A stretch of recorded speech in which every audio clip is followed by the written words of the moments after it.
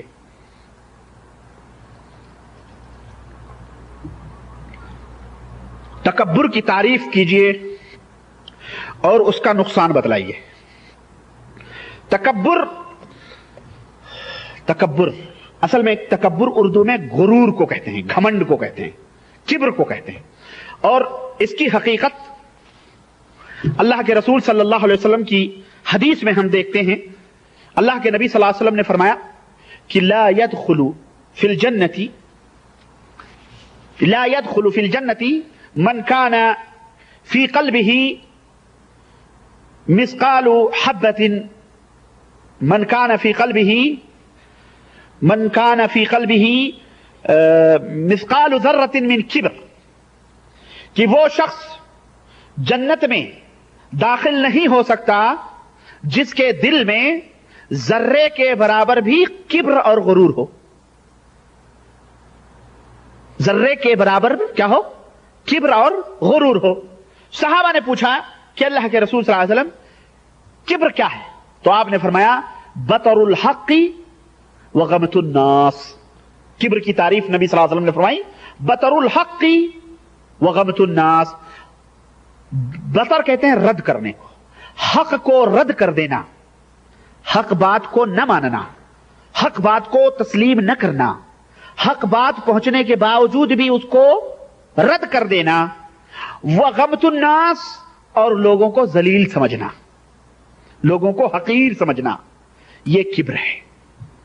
اور یہ بات جس کے دل میں ہوگی وہ جنت میں داخل نہیں ہو سکتا۔ سمجھ آئی آپ کو کہ نہیں آئی؟ حق بات پہنچ گئی، قرآن و سنت کی بات آپ نے رد کر دیا، نہیں ہمارے حضرت کے پاس فلانی بات ہے، ہمارے مرشد فلانے فلانے فلانے فلانے فلانے، یہ کبر ہے، یہ غرور ہے۔ وغمت الناس، اور لوگوں کو حقیر سمجھنا۔ اللہ نے تمہیں دولت دی، تمہیں مال دیا، اچھے کپڑے دیے، سوٹ بوٹ دیے، اور تم لوگوں کو حقیر سمجھ رہے ہو، لوگوں کو ذلیل سمجھ رہے ہو، اپنی بلڈنگوں پہ ناز کر رہے ہو اور لوگوں کو حقیر سمجھ رہے ہو۔ یہ سمجھ آئی آپ کو؟ تو مومن کے اوپر یہ واجب ہے کہ وہ حق بات کو قبول کر لے،